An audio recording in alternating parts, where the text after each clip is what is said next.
Champions trophy cricket ടൂർണമെന്റിലെ India-Pak മത്സരത്തിലെ ടിക്കറ്റുകൾ കരിഞ്ചന്തയിൽ. യഥാർത്ഥ വിലയേക്കാൾ 600% അധിക നിരക്കിലാണ് ടിക്കറ്റുകൾ വിൽപ്പനയ്ക്കുള്ളത്. തിങ്കളാഴ്ചയായിരുന്നു മത്സരത്തിന്റെ ടിക്കറ്റ് വിൽപ്പന നടന്നത്. ഇന്ത്യ-പാക് പോരാട്ടത്തിന്റെ ചൂടപ്പം പോലെ വിറ്റുപോയ ടിക്കറ്റുകളാണ് മണിക്കൂറുകൾക്കകം കരിഞ്ചന്തയിൽ പ്രത്യക്ഷപ്പെട്ടത്. ഫേസ്ബുക്ക് മാർക്കറ്റ് പ്ലേസ് അടക്കമുള്ള ഓൺലൈൻ പ്ലാറ്റ്ഫോമുകളിൽ ടിക്കറ്റ് വിൽപ്പനയ്ക്ക് വെച്ചിട്ടുണ്ട്. 500 ദിർഹം യഥാർത്ഥ വിലയുള്ള ടിക്കറ്റിന് 3500 ദിർഹം വരെയാണ് നിരക്ക്. അഥവാ 12,000 ഇന്ത്യൻ രൂപ വിലയുള്ള ടിക്കറ്റിന് ചോദിക്കുന്നത് 83,000 രൂപ.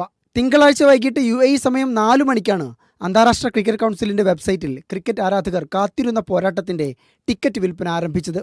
വിൽപ്പന ആരംഭിക്കുന്നതിന് മുമ്പ് തന്നെ 1.5 ലക്ഷത്തോളം പേർ വിർച്വൽ ക്യൂവിലുണ്ടായിരുന്നു. 4:56 മത്സരത്തിന്റെ എല്ലാ വിഭാഗത്തിൽപ്പെട്ട ടിക്കറ്റുകളും വിറ്റുതീർന്നു. 5000 ദിർഹം അഥവാ 1,18,600 രൂപ വില വരുന്ന ദ ഗ്രാൻഡ് ലോഞ്ച് ടിക്കറ്റുകളടക്കം വിറ്റുപോയവരുണ്ടായിരുന്നു. 500 ദിർഹമായിരുന്നു ഏറ്റവും കുറഞ്ഞ നിരക്ക്, ഏകദേശം 12,000 ഇന്ത്യൻ രൂപ. ദുബായ് അന്താരാഷ്ട്ര സ്റ്റേഡിയത്തിൽ ഫെബ്രുവരി 23 ഇന്ത്യ-പാക് പോരാട്ടം. ഫെബ്രുവരി 20 ബംഗ്ലാദേശുമായും മാർച്ച് 2 ന്യൂസിലാൻഡുമായും ഇന്ത്യ കൊമ്പുകോർക്കും. മാർച്ച് 4 നടക്കുന്ന ഒന്നാം സെമിഫൈനൽ പോരാട്ടത്തിനും ദുബായ് വേദിയാകും. ഇന്ത്യ ഫൈനലിലേക്ക് യോഗ്യത നേടുകയാണ് എങ്കിൽ കലാശപ്പോരിനും ദുബായ് ആതിഥേയത്വം വഹിക്കും. March 9 final. Media 1, Dubai.